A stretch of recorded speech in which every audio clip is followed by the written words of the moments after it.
ರೈತ ಮಿತ್ರರೇ, ಇವತ್ತಿನ ವಿಡಿಯೋದಲ್ಲಿ ಸ್ವರಾಜ್ 744 ಎಫ್ ಇ ಗಾಡಿನ ಮಾರಾಟಕ್ಕೆ ತಂದಿದ್ದೇನೆ. ಗಾಡಿ 4 ವೀಲ್ ಡ್ರೈವ್ ಗಾಡಿ ಇದೆ. ಬನ್ನಿ ಗಾಡಿ ಬಗ್ಗೆ ಪೂರ್ತಿ ಮಾಹಿತಿ ಸಿಗುತ್ತೆ, ಓನರ್ ನಂಬರ್ ಕೂಡ ಸಿಗುತ್ತೆ.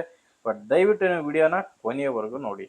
ಇನ್ನು ನಿಮ್ದು ಕೂಡ ಸೆಕೆಂಡ್ ಹ್ಯಾಂಡ್ ಅಲ್ಲಿ ಗಾಡಿ ಏನಾದರೂ ಮಾರಾಟಕ್ಕಿದ್ರೆ ಸ್ಕ್ರೀನ್ ಮೇಲೆ ಕಾಣಿಸೋ ನಂಬರ್ಗೆ ವಾಟ್ಸಪ್ಗೆ ಫೋಟೋಸ್ ಕಳಿಸ್ಕೊಡಿ.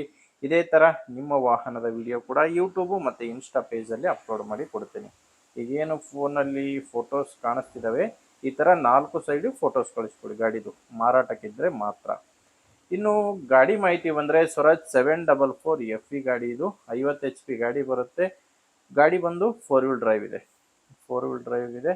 ಮಾಡಲ್ಲು 2022 ಮಾಡಲ್. 22 ಮಾಡಲು ಸಿಂಗಲ್ ಓನರ್ ಗಾಡಿ ಮಾರಾಟಕ್ಕಿದೆ. ತಗೊಳ್ಳೋರು ಎರಡನೇ ಓನರ್ ಆಗ್ತೀರಾ. ಗಾಡಿ ಇಲ್ಲಿವರೆಗೂ 1500 ಗಂಟೆ ಕೆಲಸ ಮಾಡಿದೆ. ಜಸ್ಟ್ 1500 ಗಂಟೆ ಕೆಲಸ ಮಾಡಿರುವಂಥ ಗಾಡಿ.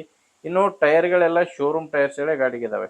4 ಕೂಡ ಶೋರೂಮ್ ಟೈರ್ಸ್ಗಳೇ ಗಾಡಿಗಿರೋದು. ಟೈರ್ ಕಂಡೀಷನ್ ನೋಡ್ತಾ ಇದ್ರೆ ಆಲ್ಮೋಸ್ಟ್ 100% ವರೆಗೂ ಟೈರ್ ಕಂಡೀಷನ್ ಇದೆ ಗಾಡಿಗೆ. ನಿಮಗೆ ಗಾಡಿ ಜೊತೆ ಸಾಮಾನ್ಯ ಯಾವುದು ಸಿಗಲ್ಲ, ಜಸ್ಟ್ ಟ್ರ್ಯಾಕ್ಟರ್ ಮಾತ್ರನೇ ಮಾರಾಟಕ್ಕಿರೋದು. ಗಾಡಿ power steering, oil break, 4 wheel drive ಬರುತ್ತೆ. ಆ್ಯಂಡ್ ರಿವರ್ಸ್ PTO ಕೂಡ ಈ ಟ್ರ್ಯಾಕ್ಟರ್ಗೆ ನಿಮಗೆ ಸಿಗುತ್ತೆ. ನಿಮಗೆ ಗಾಡಿ ಜೋಡಿ ಸಾಮಾನ್ಯ ಯಾವುದು ಸಿಗಲ್ಲ, ಜಸ್ಟ್ ಟ್ರ್ಯಾಕ್ಟರ್ ಮಾತ್ರನೇ ಮಾರಾಟಕ್ಕಿರೋದು.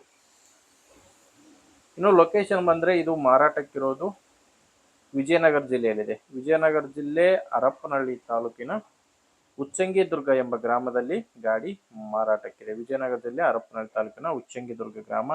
ಇದಕ್ಕೆ ಓನರ್ ಹೇಳ್ತಿರೋ ಪ್ರೈಸು 5,30,000 ಹೇಳ್ತಾರೆ. ಗಾಡಿಗೆ ಡಾಕ್ಯುಮೆಂಟ್ಸ್ ಎಲ್ಲ ಕ್ಲಿಯರ್ ಆಗಿದೆ ಮತ್ತು ಫ್ರೆಶ್ ಇನ್ಶೂರೆನ್ಸ್ ಕೂಡ ರನ್ನಿಂಗಲ್ಲಿದೆ. ಗಾಡಿ ತೊಗೊಳೋರಿಗೆ ಡಾಕ್ಯುಮೆಂಟ್ಸ್ ತೊಂದರೆ ಇಲ್ಲ. ಓನರ್ ಹೇಳ್ತಿರೋ ಪ್ರೈಸು 5,30,000. ಮಾತಾಡಿಕೊಂಡ್ರೆ ಹೆಚ್ಚು ಕಡಿಮೆ ಕೂಡ ಆಗುತ್ತೆ. ಇದೇನು ಫೈನಲ್ ರೇಟ್ ಇರೋದಿಲ್ಲ. ನಿಮಗೆ ಹೆಚ್ಚಿನ ಮಾಹಿತಿಗೆ ಗಾಡಿ ಓನರ್ ನಂಬರು ವಿಡಿಯೋ ಕೆಳಗಡೆ ಕೊಟ್ಟಿರ್ತೇನೆ. ವಿಡಿಯೋ ಕೆಳಗಡೆ ಟೈಟಲ್ನಲ್ಲಿ ನಂಬರ್ ಇದೆ. ನಿಮಗೆ ಗಾಡಿ ಓಕೆ ಆದರೆ ಡೈರೆಕ್ಟಾಗಿಯೇ ಗಾಡಿ ಓನರ್ ಜೊತೆ ಮಾತಾಡಿಕೊಂಡು ಗಾಡಿನ ಖರೀದಿ ಮಾಡ್ಬೋದು. ಒಂದು ವೇಳೆ ವಿಡಿಯೋ ಕೆಳಗಡೆ ಟೈಟಲ್ನಲ್ಲಿ ನಂಬರ್ ಏನಾದರೂ ಇಲ್ಲ ಅಂದರೆ ಗಾಡಿ ಇರಲ್ಲ, ಮಾರಾಟವಾಗಿರುತ್ತೆ. ನೋಡಿ, ನಂಬರ್ ಇದ್ದರೆ ಓನರ್ ಜೊತೆ ಮಾತಾಡಿಕೊಂಡು ಖರೀದಿ ಮಾಡಿ. ನಿಮಗೆ ಗಾಡಿ ಬೇಡ ಅನಿಸಿದರೂ ಕೂಡ ದಯವಿಟ್ಟು ಬೇರೆ ರೈತರು ತಗೊಳ್ಳೋರು ಇರ್ತಾರೆ, ಅಂಥವ್ರಿಗೆ ವಿಡಿಯೋನ ಶೇರ್ ಮಾಡಿ. ವಿಡಿಯೋ ಇಷ್ಟ ಆದರೆ ಒಂದು ಲೈಕ್ ಮಾಡಿ. ನೀವೇನಾದರೂ ಇವತ್ತೇ ನಮ್ಮ ಚಾನಲ್ನ ಹೊಸದಾಗಿ ನೋಡ್ತಾ ಇದ್ದರೆ ಸಬ್ಸ್ಕ್ರೈಬ್ ಮಾಡ್ಕೊಳ್ಳಿ. ಇನ್ಸ್ಟಾದಲ್ಲಿ ನೋಡ್ತಾ ಇದ್ದರೆ ಫಾಲೋ ಮಾಡಿ. ಮುಂದಿನ ವಿಡಿಯೋದಲ್ಲಿ ಮತ್ತೆ ಸಿಗೋಣ. ಅಲ್ಲಿವರೆಗೂ ನಮಸ್ಕಾರ.